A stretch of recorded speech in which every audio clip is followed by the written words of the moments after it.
Welcome back. This week's episode, as the Omicron Tsunami continues, what to expect over the next 2 weeks and my frustrations.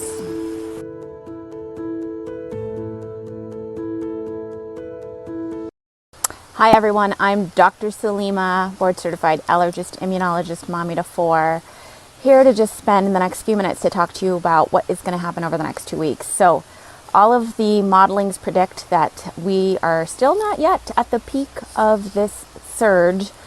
Things are going to continue to go up at least for the next 2 weeks. And then somewhere during the week of January 26th, there should be a downward trend. So come February 1st is when we're actually going to see a drop in cases. Now, a few things I want to clarify here are the difference between infection and cases, okay? So what's the difference between infection and case rates? So you all hear that we're hitting more than, 1 million cases a day. So these are people who have gone out, got the testing done, and they're confirmed. I suspect the infection rate is probably double that because there are a lot of people who are not testing, they're home testing. We don't know. They're not accounted for, but they have it, okay? And so that's two. So as infections continue to rise, I know finding testing places is a bit frustrating for many people. At least once a day, I'm getting messages for somebody about where can they get a rapid test. And it does cause a lot of frustration because, South Africa gave us a 3-week notice, heads up. Hey, something is going on. We have this exponential, longitudinal, vertical climb here. There's this thing called Omicron. But why aren't we more prepared? There should be more testing readily available. We should have it stocked at all pharmacies. You should be able to walk in like you do in the UK. I was talking to a friend and she said in the UK, you can go to the pharmacy, ask for a testing. You can say you need a kit of 10 and you get it.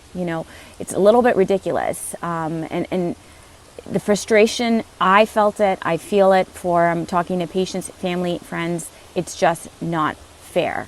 So as a result, what's happening is people are utilizing the emergency rooms, urgent cares to get their testing done, which I don't recommend either because, if you have mild symptoms, there are people still having heart attacks, strokes, real emergencies that need real quick attention.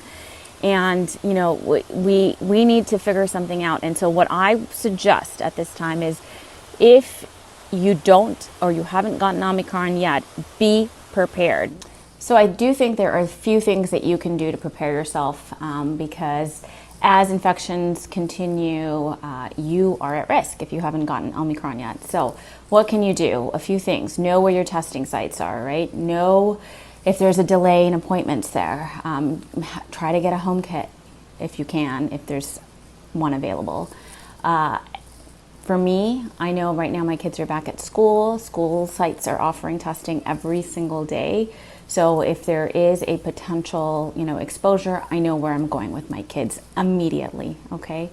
So these are things that we can do because I suspect many of you watching this right now, if you haven't gotten it, may get it, okay? Also be prepared with having medications at home, right? Have your Tylenol, have your Advil, have your ginger teas and your turmerics or your lemon tea, whatever you need, because once you find out you're positive, remember, you're not going anywhere. You've got to isolate yourself. And remember, I have to remind people that once you test positive, you're supposed to be in isolation. I can't tell you the number of people where I'm like giving them a work note and then they're showing up at the office and I'm like, what are you doing? We can't do this. You're not supposed to leave your home. But I know the guidelines have been frustrating for so many people. I mean, I do love the CDC, but the changes they're making are making everybody go a little nuts. I still think that if you're going to only isolate for 5 days, I am a believer that you should test on day 5 to get out of isolation. Because that percentage that you're still infected after day 5, 6, 7, 8, 9, 10, it's not 0, it's still there. Now, I know there's some people out there who are like, well, if you have mild symptoms, why bother testing and just, isolate and call it a day. But if you're like me, I want to know if I have it because who knows, later down the line, there might be a study that says, hey, if you have natural immunity plus you got vaccinated, you're going to be super immune forever and ever. I don't know. I would want to know. And then really, once you know and you test positive, I think people do take isolating yourself very, very seriously versus, I can't tell you how many people are like, I feel like I have allergies, I'm not going to test myself. And then lo and behold, 3 days later, they test themselves and they're positive. And, obviously during that time, they're passing around and the infection rates will continue to go up.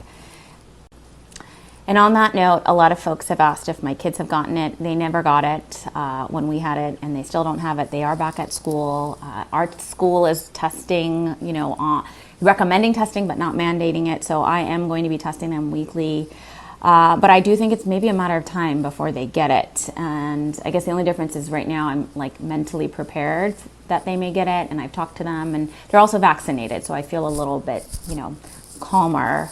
But it does really suck because we've sort of, they were supposed to start winter sports and dance classes indoors because they were vaccinated, and we were supposed to travel and have a birthday party for my son, and all those things were canceled. A highlight of this week, my son did have a birthday. Happy birthday to RJ. Here's a little video. We ended up just playing some laser tag at home. A crew came to the house and set everything up. If you haven't done that, it was actually really, really a lot of fun. The adults, I think, had more fun than the kids. Take a look. This happens. It's Raheem against everybody. Oh! Looks like you lost. I lost? You lost!